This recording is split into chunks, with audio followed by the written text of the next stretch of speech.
from schools in Lagos, Port Harcourt, Enugu, and Abuja. Today, they are facing a panel of judges who will be validating their entries and testing their communication skills and confidence levels.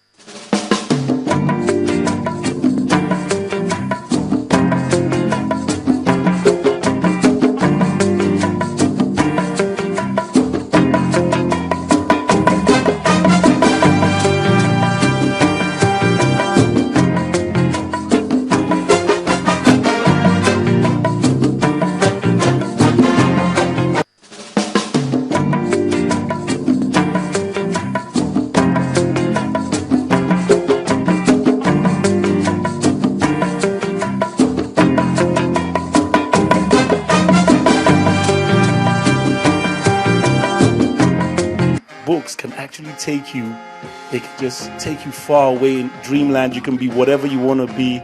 You can be the character you're reading about. It's really fun.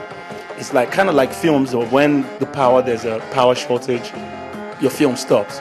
But when it comes to books, you can just continue reading the book. You can stop there and start when you want to. Reading is fun. So for you young people out there, just keep on reading. Try reading. It's actually a lot of fun. It's not nerdy, it's fun, and it's knowledge. The quest for knowledge starts from when you do enough reading. Keep watching Channels Book Club. Mode 9 signing out. Peace.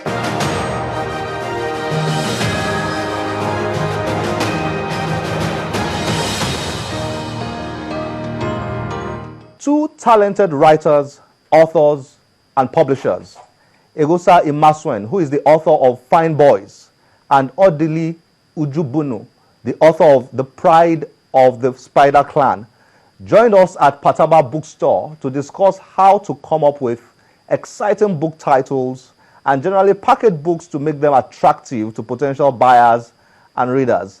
You shouldn't miss this at all. Please join us after this break.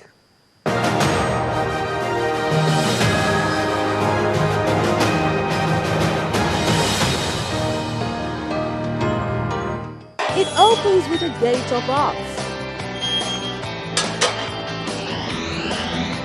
moves into windows of creativity. She finds the only English word she knows from somewhere hidden in the belly of a 4-foot 9-inch body, and instead of "I won't care," she greets us with "bye-bye." Branches into rooms of color,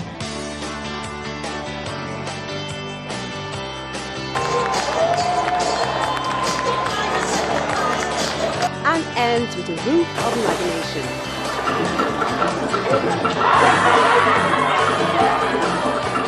Walk into Art House.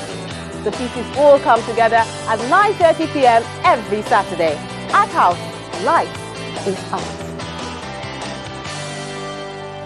So you're welcome to the Channels Book Club. Okay, thank you. Nice to have you here. Thank you very much. Thank you very much. I've met a lot of people who have book ideas. I want to write a book. I want to produce a book. I want to publish my own book. So many, every single day. So I thought you guys would be able to help. Okay. How do you produce a good book? From the title to the cover, to make it appealing, especially in a climate like ours where reading is a bit of a challenge. So when you do a bad job of producing a book, you're already giving yourself a lot of problems. So let me ask you, from your experiences, what should I put in mind if I want to give a book a title? Well, like every titling of every major creative work, be it advertising, be it music, be it poster, be it anything that you need to advertise, there has to be, even the newspaper houses pay heavily for the copy editor, for a good copy editor, because the copy editor is the one that says screaming headlines, the one that stops everybody, the one that stops the man driving, lures you to buy the paper. That's the copy editor. So it's a very, very, very important person, in the creative business. So in advertising, copywriters, spend so much time, learning and honing their skills, in writing headlines. So I want to say book titling, like headlining, a whole luscious story, that you've already written and packaged. If it's not taken in that form, I think that's where you find book titles, that's probably go to sleep, or that probably came out of the dogs, rather than from the cooking side of the mind. That books that succeeded in spite of their titles. And I should know, because I have a reputation among the people being rubbish at title, complete utter trash at title. But it's a lovely thing where you spend so much time writing and you have the working title in mind and you're done with your book. And you think the title is the best title in the world, and a friend calls you and says that is a rubbish title. most times it happens that way. Yeah, and this was specifically for Fine Boys, which was originally titled Forget. Okay. And I remember Chimamanda Ngozi Adichie, she's a friend, she had read the manuscript and she told me, well, Forget is a very forgettable title. I go, sir, I don't know. Why don't you use Fine Boys? Yeah. Just like that. And at the same time, Jude had been saying, why don't you Judibia? That's how my titles come about. It's collaborative. Yeah. And friends who see the bigger picture, who are a lot better at it than I am. Now you have something like Purple Hibiscus, whose original title was Breaking Gods, which is now the title of the first. Breaking Gods. The title of the first part of the book. Hibiscus was originally titled Breaking Gods. Let me come to this Purple Hibiscus. Exactly. There's something we have to understand about Purple Hibiscus, the thing around your neck, and the half of a yellow sun. And it's so easy. The beauty of it is, as somebody trained as a copywriter, I know that whoever titled this was looking at the visual power of the title.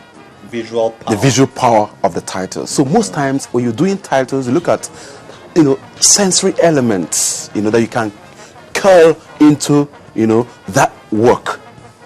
That's the way titles are best done. If you can bring in sensory, either you bring in something that can move emotions, either sound, or something that can bring in images, like half of a yellow sun. If you look at the Biafran crest, it is half of a yellow sun. The sun is 360 degrees, but it was just the horizon, the land of the rising sun.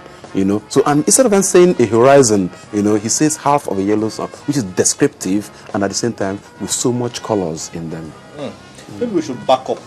Yeah, exactly. Let's not assume. Yes, of course. Here. Yeah. How fundamental is it to have a catchy title? Must you have a catchy title? When you're writing, no. Are all successful books, do all successful books possess catchy titles? The answer is no. Yeah, I think that's the best. The answer is no. So somebody who wants to write out there might say, okay, I don't need a catchy title. No, let me come back. Let me say that comes back to the first question you asked. The question you asked was not just about titling. You asked about the total package of a book. You see, when you're talking about the cover of a book, it's not just the title alone. The graphics will be there.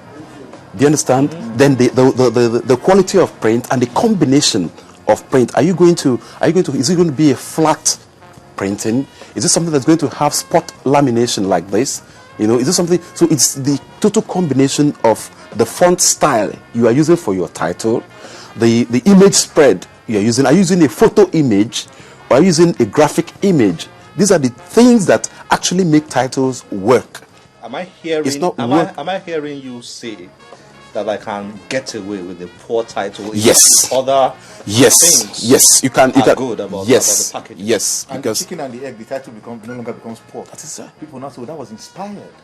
So are you saying I shouldn't bother looking for a catchy title? no. Write the book first. No. Why no. That's not what I'm saying. What I'm saying is that sometimes. Okay, exceptions. Yes, there are exceptions, but the beauty of it is that a good title speaks for the book in its absence.